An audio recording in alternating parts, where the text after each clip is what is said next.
Assalamualaikum warahmatullahi wabarakatuh. Selamat bertemu kembali pada materi kita fisioterapi neuromuskuler dan psikiatri 2 dengan saya Jerry Maratis, dosen pengampu fisioterapi neuromuskuler. Untuk itu kita akan membahas pada pertemuan yang ke-5 ini terkait dengan fisioterapi pada sindrom Guillain-Barré. Baik. Nah, untuk itu kita perlu pahami dulu apa ini yang disebut Guillain-Barré syndrome atau sindrom Guillain-Barré. Nah, ini adalah suatu penyakit ya, gangguan neurologis yang disebabkan oleh sistem imun, ditandai dengan peningkatan protein pada CSF yang disingkat dari CFS ini. CSF ini adalah cerebrospinal fluid ya, atau cairan cerebrospinal ya, dalam pemeriksaan fungsi lumbal yang menyerang sistem saraf periferal. Nah, saraf meradang dan lesi mengakibatkan terjadinya kelumpuhan otot. Ya. Jadi perlu dipahami teman-teman semua ya, sindrom Guillain-Barré ini penyebab kelumpuhan yang sering dijumpai pada usia dewasa muda, dan tentunya ini mengenai pada masa usia produktif karena dewasa muda ya. Beberapa keadaan dapat menimbulkan kematian dan pada umumnya prognosisnya baik ya, bisa pulih. Nah, sindrom Guillain-Barré ini banyak nama lainnya, yaitu idiopathic polyneuritis ya. Nama lainnya juga ada acute febrile polyneuritis, infective polyneuritis, post-infectious polyneuritis, acute inflammatory demyelinating polyradiculoneuropathy, dan Guillain-Barré syndrome, Landry ascending paralysis, dan Landry Guillain-Barré syndrome. Ya, untuk klasifikasi ini ada beberapa varian ya dari sindrom Guillain-Barré ya. Jadi tidak hanya COVID-19 ya punya varian ya, ada Delta, tapi ini juga Guillain-Barré syndrome ini mempunyai varian yang dapat diklasifikasikan. Ada acute inflammatory demyelinating polyradiculoneuropathy, subacute inflammatory demyelinating polyradiculoneuropathy, dan acute motor axonal neuropathy, juga acute motor sensory axonal neuropathy. Ada juga disebut Fisher syndrome, dan juga disebut akut pandysautonomia. Ya.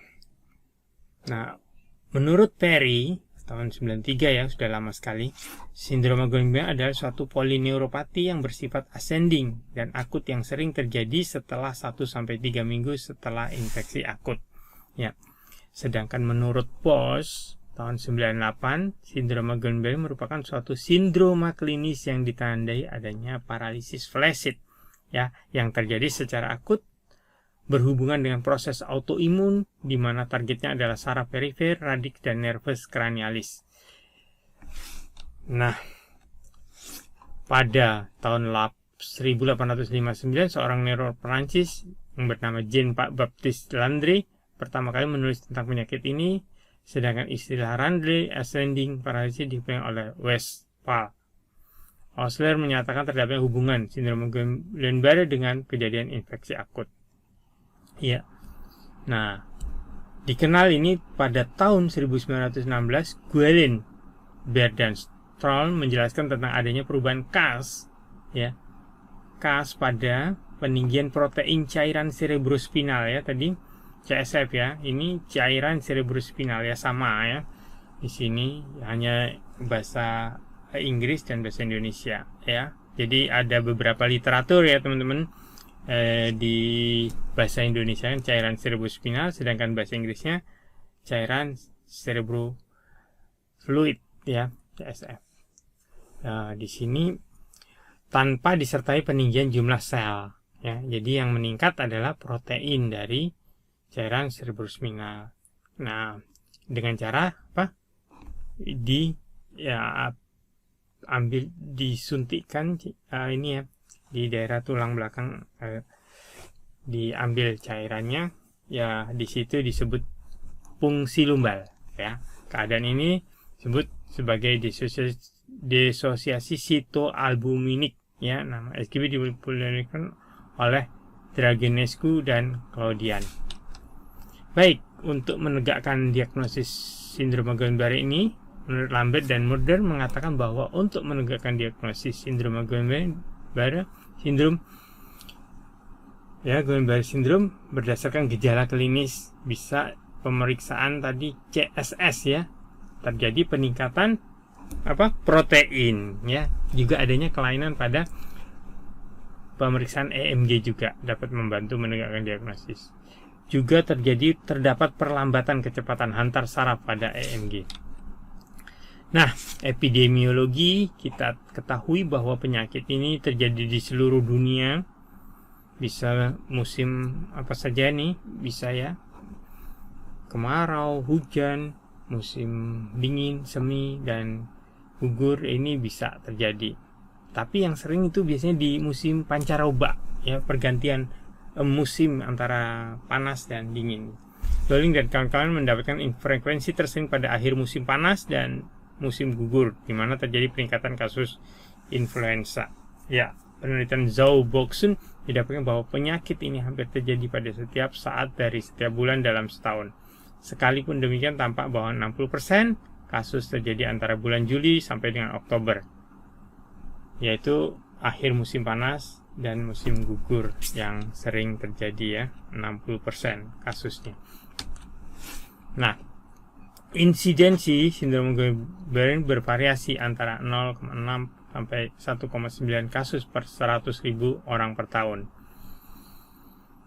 Ya, di sini periode 42 tahun Central Medical Mayo Clinic melakukan penelitian mendapatkan insidensi rate 1,7 per 100.000 orang. Ya, terjadi puncak insidensi antara usia 15 sampai 35 tahun dan antara 50 sampai 74 tahun. Ini puncak dari insidensi dari Guillain-Barré syndrome ini. Nah, jarang ya untuk terkena pada bayi usia di bawah 22 tahun, di usia di bawah 2 tahun jarang. Usia termuda yang pernah didapatkan adalah 3 bulan, dan jarang sekali ya. Dan paling tua itu usia 95 tahun. Itu jarang ya. Yang seringnya 15 sampai 35 tahun. Laki-laki dan wanita sama jumlahnya, dan pengelompokan ras didapatkan 83% penderita adalah kulit putih, ini mayoritas, 7% kulit hitam, 5% Hispanik, 1% Asia, dan 4% pada kelompok ras yang tidak spesifik.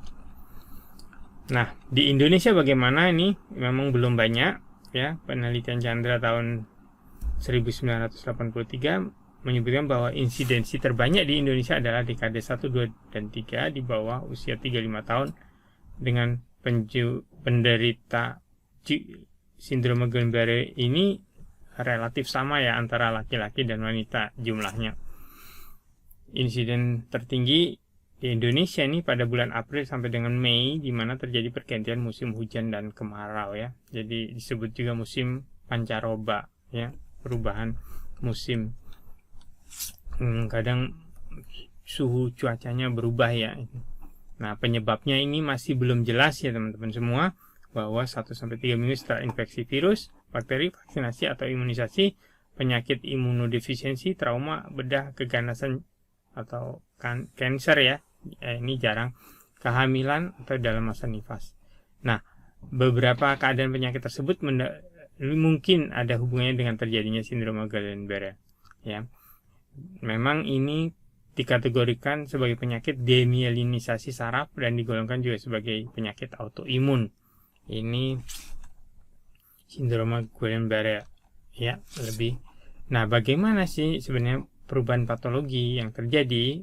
Nah, adanya infeksi akan menimbulkan peradangan ya, terjadi inflamasi, maka terbentuklah antibodi dalam tubuh. Nah, dalam tubuh ini jadi infiltrasi sel limfosit dan makrofag perivaskuler pada serabut saraf. Nah, terjadilah pelepasan sitotoksik substan dan terjadi kerusakan pada sel squam, maka terjadilah demyelinisasi, kerusakan selubung mielin, hingga sekunder degenerasi saraf. Jika selubung mielin rusak, dapat mengakibatkan konduksi saraf terganggu bahkan terhenti. Ya, ini ya yang tentunya akan berdampak pada kelumpuhan ototnya karena perjalanan sarafnya tidak lancar. Nah, ini gambaran dari penyakit sindroma Guillain-Barré di mana ini ya selubung mielin ya di sini mengalami, yang di tengah-tengah ini mengalami pengerusakan ya, mielin destruction, berdampak pada terjadinya akhirnya perjalanan saraf, yang mana selubungnya itu mempercepat hantaran listriknya ke saraf ke otot, akan mengalami penurunan. Dampaknya ini akan menjadi weakness ototnya. Nah, reaksi imunologis antara antibodi dan sel darah putih dengan mielin selubung saraf yang sehingga terjadi kerusakan mielin. Jika akson dan sel saraf rusak, tidak terjadi regenerasi dan perbaikan. Dampaknya ini gambaran yang normal, memang selubung mielinnya baik ya, tidak mengalami kerusakan. Sedangkan pada sindroma Guillain-Barré ini terjadi kerusakan pada selubung mielinnya. Nah, ini gambaran jelas dibandingkan antara yang normal ya, ini lancar perjalanan sarafnya menuju otot dari sel body ini ya, dari menuju ke otot melalui selubung mielin diantarkan lancar. Sedangkan pada gangguan sindroma Guillain-Barré ini mengalami kerusakan di selubung mielin. Dampaknya adalah hantaran listrik di sini akan berkurang sehingga kemampuan hantaran saraf yang menuju otot ini mengalami penurunan hantaran sedikit, sehingga dampaknya adalah terjadinya penurunan kekuatan otot atau disebut weakness ya, kelemahan otot, muscle weakness. Oke. Nah, mekanisme autoimun ini terjadi 3 fase ya. Ada fase progresif, yaitu beberapa hari sampai 4 minggu ya, tidak lebih dari 8 minggu ya. Di sini terjadi major complication ya. Ada fase progresif dan juga ada yang kedua fase datar ya. Plateau ini 2 hari sampai 3 minggu, tidak lebih dari 7 minggu ya. Dan fase yang ketiga, fase penyembuhan, reconvalescent, yaitu beberapa minggu sampai bulan, kurang dari 6 bulan. Nah, di sini tentu kita perlu perhatikan ya bagaimana mekanisme sindroma Guillain-Barré ini terhadap saraf dan menyerang ke saraf perifer, yang mana nanti mengalami penurunan antar listrik ke otot sehingga otot menjadi lemah.